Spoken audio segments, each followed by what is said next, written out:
Hello, Nikola Tesla. I'm Austin-Groen. Hello. Hello. Uh, how did you get here from the past? Well, I had invented a earthquake machine, and accidentally, when the frequencies were tuning to shake the building, I found myself in a teleportation device with a electrical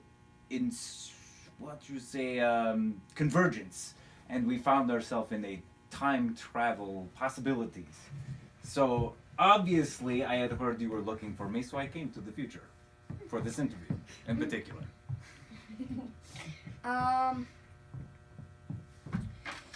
Okay. How do you feel being here in the future right now?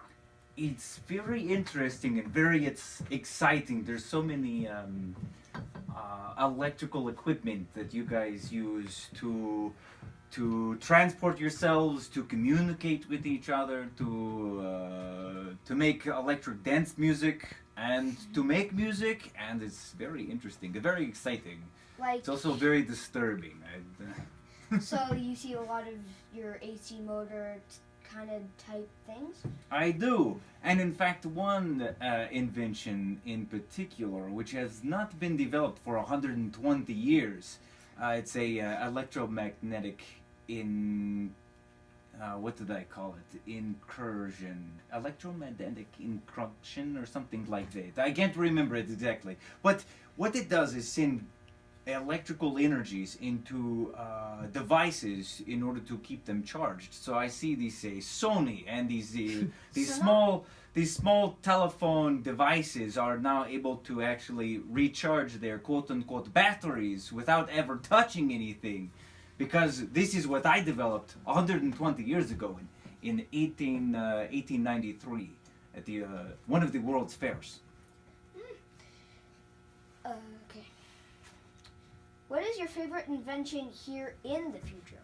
My favorite invention? My favorite invention in the future is the social media sites. You know, the communication between a lot of people. You know, I developed a radio wave that would go into space, and I think that I have actually found a way to talk to aliens or extraterrestrials. So the social media thing really excites me because that is how we communicate, right? They're like, they have a screen about this small. Call those iPhones. Ah, yes, iPhones. Interesting. How's the future different from the past? Like our time different from A lot of there's a lot of differences. Social etiquettes, the way I dress and the way you guys dress are very different.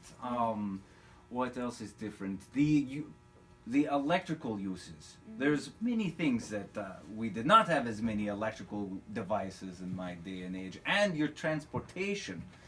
You'll have airplanes, which we did not have airplanes back in the day. Okay. So what is your favorite invention you made? My favorite invention? My favorite invention that I made was...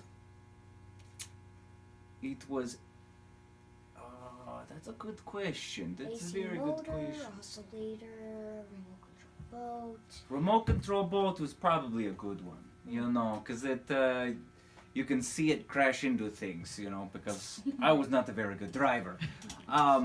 My best invention, I would have to say, is probably the Tesla coil.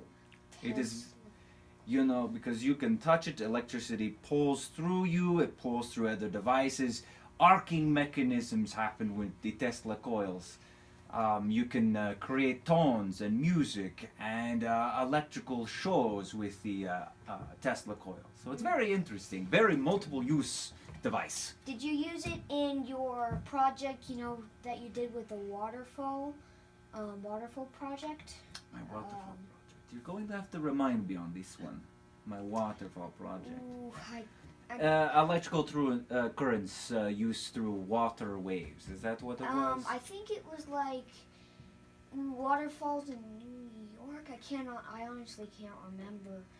Well, I don't like to talk to New York. You know, that's where I'm supposedly to have died, and I don't want to talk about that. It's very bad memories for me, or very bad future. Whichever one you want to talk. We'll not talk about this conversation. This is the big question. All right, what is the big question? Tell me about your relationship with Thomas Edison. Well, he is a very aggressive person, a very interesting character. He is he's very in tune with the media, as we've talked before, with social medias, right? So he was able to use the newspaper against me in many things. But we worked for several years together. At first I was an apprentice, but he realized that my ingenuity and my abilities with electrical current was far advanced than many of his other co-workers. So he and we worked together for several years, but where he wanted to profit off of the electricity for the sale and to make devices that control electrical current, where many DC is even though it says direct current, it's not so direct. It means that it's actually be able to pulse down or pulse up, and you can control that current. But with alternating current, it goes for miles and goes for in all directions, and it never stops. But he defamed me after we had stopped working together, and the way he did it was to use social media and say that my electricity was a death current. So he proposed that my current be used in the electric chair for the death penalty. So many people did not like me after that, which I don't know why. It's a good idea, right? But Yeah. he is a good man in some ways, and some ways he is not so good man. But very aggressive. He knew how to work politics. My decision on that is I just don't like Thomas Edison the way he cheated you. It's not fair. The first thing every single kid learns about the light bulb is Thomas Edison invented it. I'm like, he did not do that. He did not do that. He did not do that. He didn't know what kind of filaments to use until I came along. He didn't invent anything, right? It was all his co-workers. It was always workers. He was very good at patenting things. He was an electrical engineer to some degree, but his availability, it's like Henry Ford, who is an automotivist, right? Mm-hmm. So he had many workers. He himself was a mechanic, a mechanical engineer, but he had so many workers working in one place. Many things were his because they were working for him. Same with Thomas Edison. He had many workers working for him, but many of his master designs were designed by him. Yeah. But does that mean he created them? No. Is it creative ownership? So like my thing is like he didn't really make that stuff. He sort of it was like stole, right? Many times, yes. Yes, he stole many. Well, he would see something at a World's Fair, a big science competitions. You guys don't have them anymore. Okay. But the World's Fairs, he would go to them. He would host many of the panels there, that they would talk about electrical devices that were being invented. And he would notice so-and-so in the corner making a device, and he would patent it. Right before that inventor would patent it. So he was very quick on the draw with the money and the writing and the paperwork. But that doesn't make sense. If he could do it like, I'd say quick, maybe. How does he make it like good patents? How does he make good patents? Yeah, like if he does it quick, as you said. Well, he has friends in high places, I would have to say. And he has a lot of money to throw around to make those things happen. Okay, it was nice talking to you. Thank you for taking this time out of your daily schedule, I would say, to come and interview. Hope you make it back to your time safely.